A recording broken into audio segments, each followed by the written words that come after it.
Hello friends, வணக்கம். Welcome back to happy home makers kitchen. எல்லோரும் நல்லா இருக்கீங்களா? இன்றைக்கி அரைக்காமல் சட்டுன்னு ஒரு வடை எப்படி செய்கிறதுன்னு பார்ப்போமா? ரொம்ப ஈஸி இது செய்கிறது. வாங்க இது எப்படி செய்கிறதுன்னு பார்ப்போம்.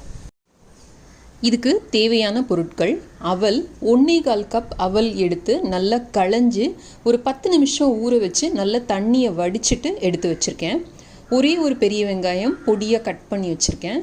2 பச்சை மிளகாய் பொடியாக கட் பண்ணி வச்சுருக்கேன்.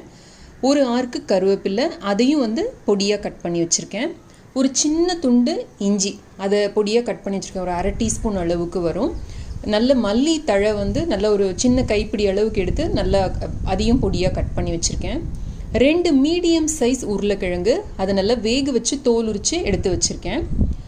1 டேபிள் ஸ்பூன் அளவுக்கு பாதாம் பொடி. நீங்கள் பாதாம் பொடி இல்லை அப்படின்னா நிலக்கடலையை கூட 1-2 பொடிச்சு இதில் ஆட் பண்ணிக்கலாம், நல்லாயிருக்கும்.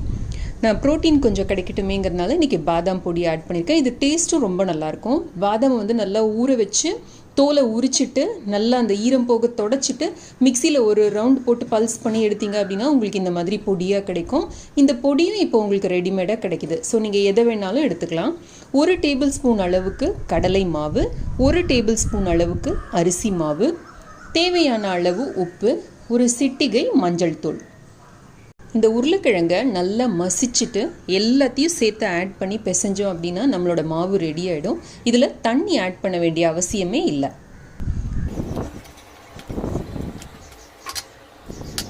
நல்லா எல்லாத்தையும் மசிச்சு சேர்த்துக்கோங்க.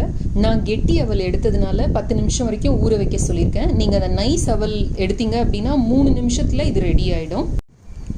பக்கத்தில் இந்த மாதிரி கொஞ்சம் தண்ணி வச்சுக்கோங்க.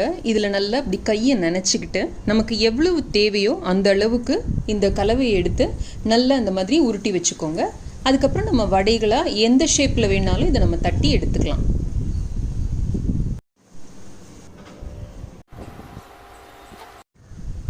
இந்த மாதிரி மிதமான கனங்களில் வடைகளாக தட்டிக்கலாம். இந்த வடைகளில் உங்களுக்கு வேணும் அப்படின்னா கேரட்டு, அந்த மாதிரி கோஸு, அந்த மாதிரி எல்லாம் சின்ன சின்ன பீஸாக கட் பண்ணி கூட நீங்கள் ஆட் பண்ணிக்கலாம். டேஸ்ட் நல்லாயிருக்கும். ஒரு எலுமிச்சம்பழம் பிழிஞ்சு விட்டுக்கலாம். இல்லை ஆம்ச்சூர் பொடி, கரம் மசாலா பொடி, அந்த மாதிரி ஏதாவது வேணும்னா சேர்த்துக்கலாம். இல்லை உங்களுக்கு இஞ்சி பூண்டோட ஃப்ளேவர் பிடிக்கும் அப்படின்னா நீங்கள் அது கூட போட்டுக்கலாம் இதில். இப்போ நம்ம வடைகள் எல்லாம் தட்டி ரெடியாக இருக்குது. இப்போ அதை பொரித்து எடுத்துக்கலாம். எண்ணெயை நல்லா காய வச்சுட்டு இந்த வடைகளை போட்டு பொரித்து எடுத்துக்கலாம். ஒரு நிமிஷம் கழித்து மெதுவாக இதை இந்த பக்கம் திருப்பி விடுங்க. உங்களுக்கு ஒருவேளை எண்ணெயில் பொரிக்கிறதுக்கு விருப்பம் இல்லை அப்படின்னா நீங்கள் தோசை கல்லில் நம்ம கட்லெட் பண்ணுவோம் பார்த்தீங்களா, அந்த மாதிரி துள்ளி எண்ணெய் விட்டு சூடு பண்ணி 2 பக்கமும் நல்லா மொறுமொறுன்னு ஆகிற வரைக்கும் பண்ணிவிட்டு கூட நீங்கள் எடுத்துக்கலாம். கட்லெட் மாதிரி கூட இதை சாப்பிடலாம்.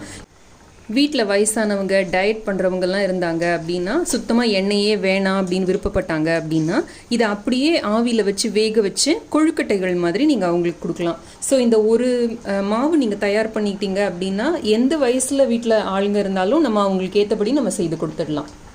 இந்த மாதிரி நல்ல பொன்னிறமாக வந்தோடனே எடுத்தோம் அப்படின்னா நம்மளோட வடை தயார். நான் நிறைய வீடியோக்களில் சொன்ன மாதிரி பக்கத்தில் இந்த மாதிரி தோசை கல்லை எடுத்து வச்சுக்கிட்டீங்க அப்படின்னா நமக்கு அதுக்குன்னு ஒரு தனியாக தட்டு க்ளீன் பண்ணுற வேலையும் மிச்சம். தோசை கல்லையும் அந்த எண்ணெய் ஃபுல்லும் வடிஞ்சு நமக்கு கிடைக்கும்.